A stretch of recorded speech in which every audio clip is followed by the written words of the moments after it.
Hi everyone. So my name is Alastair. I'm the Chief Technology Officer for Kainos Evolve. So today I'm going to talk about care pathway automation and how we have used FHIR as the backbone to build our solution. But first, a little bit about who we are. So I'm from a company called Evolve. We're part of the Kainos Group. So we're a publicly listed company on the main market of the London Stock Exchange. We've about 1,000 members of staff. Currently we're deployed in around 35 NHS trusts across England. And what I'll talk to you about throughout this presentation is care pathways. So currently we have deployed in and around 700 of these care pathways across the NHS and North America. We're one of only 12 partners in the Apple MPP program. So we work really closely with Apple in the applications we build and how we use FHIR to build those applications as well. And I'll show you a little bit later about what that looks like. And finally, our new platform that we announced last year has been built from the ground up. It's a cloud-first platform, pure multi-tenant aware, and using FHIR as the basis for our data model. So, why do we need care pathway automation, which I'll explain in a little bit. But it's to address these global healthcare challenges that we all see. So aging populations, chronic diseases on the rise, affordability of healthcare, and an increasing shortage of trained nurses and physicians, all leading to how do we deliver better care more efficiently for better patient outcomes. So what we've done is to address these challenges, we've introduced our platform, which has a number of key design principles. So this idea of bimodal healthcare. So we're not an EHR, and we never will be, but we complement an EHR. So where an EHR will be the system of record, or a lab system is the system of record, we will sit on top of that and we'll join up information as the patient moves between different care settings, or where information and functionality is not available within the EHR. And we do this in a way that allows us to really rapidly build care pathways and re-engineer business processes. And I'll show you a little bit later about how we do that. And obviously a key part of this is providing access to the patient's data. So everything we do is patient-centric, bringing that information together in the context of the patient, and enabling providers to collaborate and integrate really easily with each other. So a couple of examples, just so you kind of get to understand a little bit better about what I mean by care pathways. And we break this down into two sections. So we deliver care pathways for our customers directly, but also we provide our Evolve platform for our partners to build their solutions on top of. And if we take the examples on the left here, so currently we're live in 38 hospitals across TriStar within the HCA network. And we've got a stroke care pathway that we've developed and being used to treat stroke patients.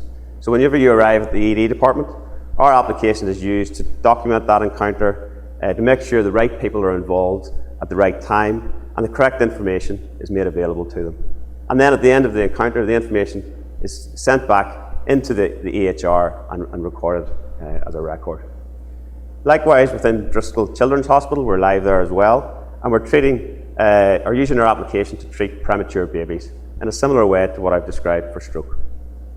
And then on the right-hand side, our platform is being used by a number of partners who are actually using our open APIs and our platform to build their solutions on top of ours, again leveraging the best of FHIR.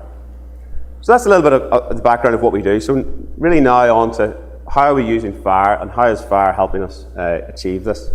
And there's really two types of solutions. I'm not going to go through all of this slide. The bar in the middle is really our platform, hosted in Amazon Web Services, comprising a number of key components, all with open APIs from terminology, e-forms and workflow, and including our core FHIR data model. And we build two types of systems, typically ones that are around the data capture and workflow, coming from the top down, and others that are very integration focused, bringing information in from a range of different systems. And if you've been to any HL7 FHIR events or training or webinars, you've probably seen a slide similar to this, describing the different models that FHIR can be utilized in. We've got the repository and API model, and I'll show you what we've done there, and we're utilizing some software from Health Samurai to help us here. We also do a lot of work around Exchange, and again, we're utilizing InterfaceWare Iguana to help us with that as well. And then Model C is around that tight EHR integration as well, and I'll talk a little bit about that as well. So on to the first, this repository model and what we're doing here. So I'll show you at a bigger screen in a second what this looks like, but essentially as part of, if you take the example of stroke, all the information that's documented as part of that encounter, we capture it within our eForms, and we store that within our FHIR repository. And then that's all made available, exposed through our APIs, and then that's created as a bundle and communicated back to the EHR. Quite often we'll also have to store documentation, whether that's PDFs or Word documents. And we've implemented the document reference resource, again, from FHIR, enabling us to reference those documents held within our content repository, but also other content repositories as well. Very much similar to the XDS solution as well, for anyone familiar with that. And finally, every event, every click, every API call within our solution is fully audited, as you would expect. And we use the audit event resource within FHIR as well to capture those audit events. But the thing that is a little bit different to how we build these applications is the speed at which we can build them. So our applications are typically built by non-developers using this drag and drop canvas. And what we've built is a really rich library of controls, optimized for healthcare down the left. So whether that's collecting vital signs or medical calculators for NAHSS scores, you drag these on and they're made available. Every control is completely FHIR aware, so any data collected within that control, it knows where to store it within our FHIR repository. And you'll see some examples here. We've got encounter information, that'll be stored off as an encounter. Patient information, again, stored off as a patient. Very quick, very straightforward to build. But it's not just about capturing data, it's being able to orchestrate the flow of information and making sure the right people are involved at the right time. And again, we're able to hook into our workflow designer to be able to build comprehensive pathways that either encompass the encounter or prior to the encounter taking place or after the patient's discharged into the community or the home. And this, again, drag and drop workflow designer enables us to engineer those business processes really quickly and really efficiently. And this is what it looks like. This is our stroke solution today, currently being used to treat stroke patients in TriStar. This was built in less than a week using our drag and drop designer. Completely optimized for modern mobile devices. So this will run on a full desktop all the way down to your phone. A lot of efforts went into the UX, getting away from the click, click, click of what we're used to in the EHRs, making it really fast and really simple, really touch-friendly as well for mobile devices. And if I take one of the examples, this is what we've spent quite a bit of time implementing our medical calculator capability. This is using the questionnaire resource to define the configuration of these calculators, whether that's Glasgow Coma Scale, NAHSS. These are all defined within FHIR and exposed within this widget. And anybody that's interested, we're quite keen to understand how can we grow this out. Can we open source this configuration and build out a really great library of medical calculators that are available to be used within the FHIR community. So that's Model A. That's all about how do we store data whenever we collect it within those care pathways. How do we orchestrate the care pathways? Model B then, I want to talk a little bit about is really how do we do these integrations? And this is an example from a project that we're currently running within the NHS. We're joining up information across 650,000 patients, bringing data together from over 20 systems, from primary care, secondary care, and community and mental health. All of this data has been aggregated together into our common FHIR data model. And then what we're able to do is expose it very simply in a single pane of glass for no matter what care setting you're in, you're able to see that patient history for that patient. And we've used probably 10, 15 FHIR resources for this, mapped hundreds of data items without using any extensions, all using the STU3 standard. So for us, it's really great to be able to see that. The standard for us is really at a level of maturity now that we're able to get value from it. This will be going live very early next year.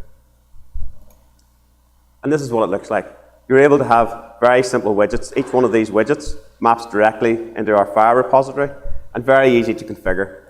I right-click on one of the widgets. The detail doesn't really matter here, but you right-click on one of the widgets, you're able to very quickly configure it. What resource do you want? What filter criteria do you want to apply by applying a FHIR search query? Very easy for us to get up and running very quickly, and being able to customize the user experience for whatever role or whatever care setting the provider is working in. And again, this is our, talked a little bit about Apple earlier, so we work with Apple in their labs in Cupertino. We work very closely with them on this application here, FHIR-based iOS app for your phone, your touch, your iPad Pro. Again, all the information made available, optimized natively for your iOS device. Fully offline ready, Touch ID, peer-to-peer handover for offline scenarios. A great user experience for all involved.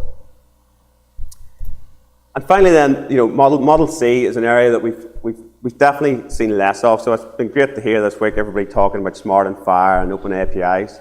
I've worked in quite a number of integration projects over the last year, and I've yet to see anywhere or any opportunity to use FHIR, which is a little bit disappointing. I think we need to make sure we're all trying to adopt and uptake FHIR in production settings.